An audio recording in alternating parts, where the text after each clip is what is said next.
How you going there, guys? Hopefully we'll actually get to the car and get the install video done for this. But for like now, we're just going to cover the 200 series steering wheel upgrade. So what's going to happen is you're going to pull the horn pad off your current one. You're going to unscrew the two blanks, and you're going to put these two blanks in. So that is how these go in, and they'll just fit in that factory placement. Now, if the world was perfect, you would have this plug already on your clock spring, or one that was a bit smaller, and you can use the adapter cable we have here, and that would plug into your clock spring behind the steering wheel, and it would all work. But what Toyota's done on these GXs normally is they haven't even put anything in there, so the clock spring is wrong and everything, and that's why we have to use a wireless sender and a receiver to get our signal to the head unit. So what you got to do here is this here is going to plug. So this one here, you're going to get one of these in the box. It's got a small white plug on it. This is the sender. It matches to this harness here. Plug that in like so.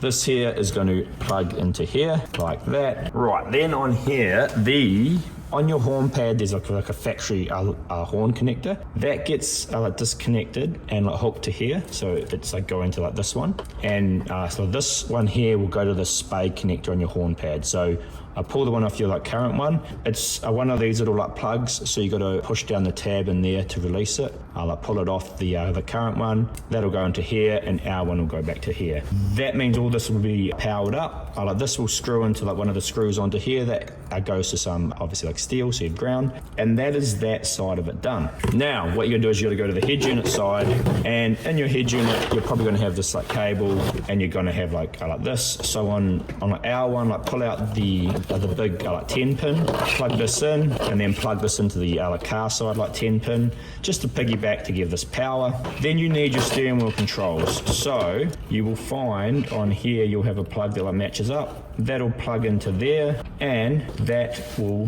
give your steering wheel controls go into there. So then you can test to see if it's working. If it's working all good, that's good. Now on some of these we have in our instruction there, if your reverse trigger is on this pin, which could be in here, you might have to de-pin it and do something. This is just a bit of a pain because this model has a CAN bus on it, so it just gets a bit harder. But so that'll hook up. Key 1 and key 2 you won't need. So speaker cable you won't need either, and that is about there. And because at the end of the day what we're trying to do is this brown and this black and brown one are key 1 and key 2, and we're trying to send the signal down to there.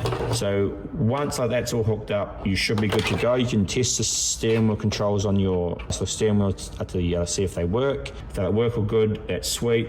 If they don't, reach out to us. You might have to bypass the CAN bus and do the manual steering control learning, which is in the app under settings and common, but we can cross that bridge when we get to it. Then once that's all been done, this light, it might already be, might not be. So what you need to do is just hold down the key button until this LED starts to flash, 4 seconds, and so then just press any key on the steering wheel, and so actually this will go solid, and that means so these two are now paired. And the only other thing you'll have to do is you'll have to go and do the other manual steering wheel control learning, which I'll show you next. If you find you pull this plug here, this is one coming from the receiver here, you plug this one in, and then you have to pull out a plug and you plug in like this one. Check if the steering wheel controls work, all good. If they do, that's good, but then try and put it in reverse, and you'll probably find you're gonna lose your reverse trigger. Now this little cable, if that does happen, this little plug's a bit of a pain to de-pin, because we would say just de-pin this one and put it into the other one you took out. So